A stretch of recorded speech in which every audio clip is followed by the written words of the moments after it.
आप देख रहे हैं अब तक न्यूज इंडिया, जो आपको रखे आगे। आइए दर्शकों, एक बार फिर आपका स्वागत है अब तक न्यूज पर। मैं जावेद शाह। नाजरीन, लोकसभा के चुनाव को लेकर जिस तरीके की राजनीति पूरे देश में चल रही है और सुनाई दे रही है, इस मर्तबा का लोकसभा का चुनाव ऐसा लग रहा है कि देश का आखिरी चुनाव तो नहीं होने वाला है। और इस प्रकार की कई प्रतिक्रिया हमें अलग अलग प्लेटफॉर्म पर, अलग अलग सोशल मीडिया पर देखने को मिल रही है। लोकसभा के चुनाव पर हमारी नजर बनी हुई थी। कंटिन्यू हम आपको कवरेज और खबरें दिखा रहे थे।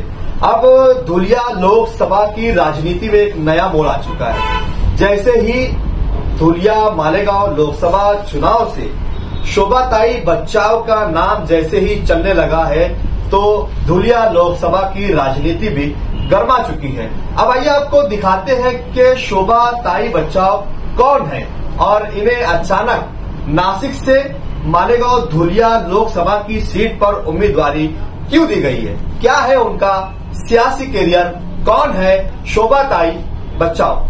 तो दर्शकों, आपकी जानकारी के लिए हमने इंफॉर्मेशन जमा की है कि शोभाताई बच्चाव क्या है, आप तक पहुंचाएंगे, क्योंकि ये चुनाव काफी महत्वपूर्ण होने वाला है और लोग इस मर्तबा खुद चुनाव की तैयारियां कर रहे हैं। तो बात करते हैं शोभाताई के सियासी कैरियर की। शोभाताई बच्चाव जो आरोग्य मंत्री रह चुकी है महाराष्ट्र की सियासत में, वहीं वो खुराक मंत्री रह चुकी है, धुलिया की पालक मंत्री रह चुकी है, नासिक जिले की, नासिक की कॉरपोरेशन की पहली लेडीज मेयर भी शोभाताई बच्चाव रही हुई है।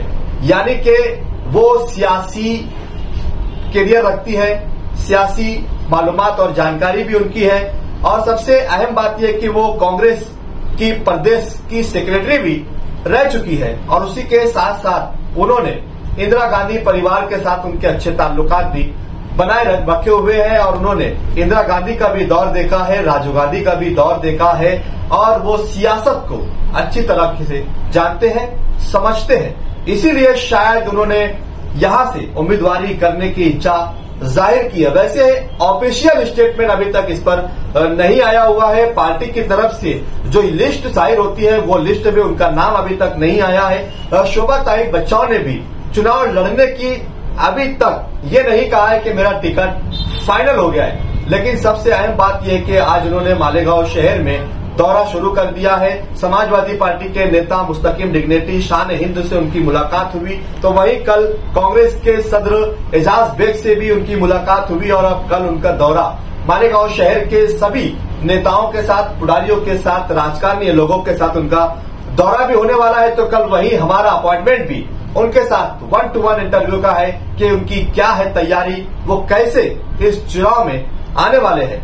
अब देखना यह है कि शोभाताई बच्चाव एक मजबूत उम्मीदवार, दावेदार धुलिया लोकसभा की सीट पर आ रही है।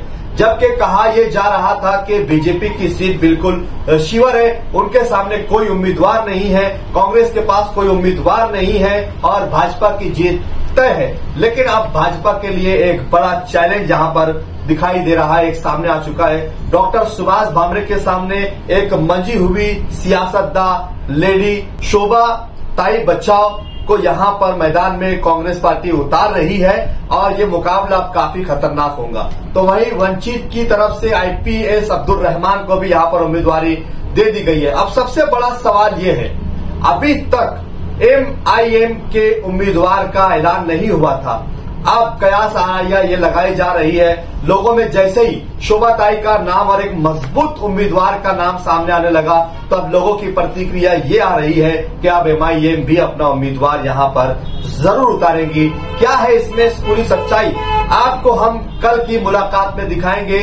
शोभाताई बच्चाव की मालेगांव दौरे की तमाम झलकियां और हमारा उनसे face to face 1-to-1 interview, जिसमें होंगे कई खुलासे। तो आप हमारे साथ बने रहें, जुड़े रहें। और अब तक न्यूज इंडिया को अगर आपने सब्सक्राइब नहीं किया है तो सब्सक्राइब कर ले, ताकि धुलिया लोकसभा के सीट के जो चुनाव होने वाले हैं, लोकसभा के जो चुनाव पूरे देश में होने वाले हैं, हर रणनीति पर, हर राजनीति पर आपको अब तक न्यूज इंडिया पे हर खबर मिलेगी। तो अब तक न्यूज इंडिया को सब्सक्राइब करें, बेल आइकन को प्रेस कर ले, ताकि हमारा हर वीडियो आपको मिलता रहे। तो बने रहे, जुड़े रहे लोकसभा की हर पल की खबर आप तक सबसे पहले अब तक पर आपको मिलेगी।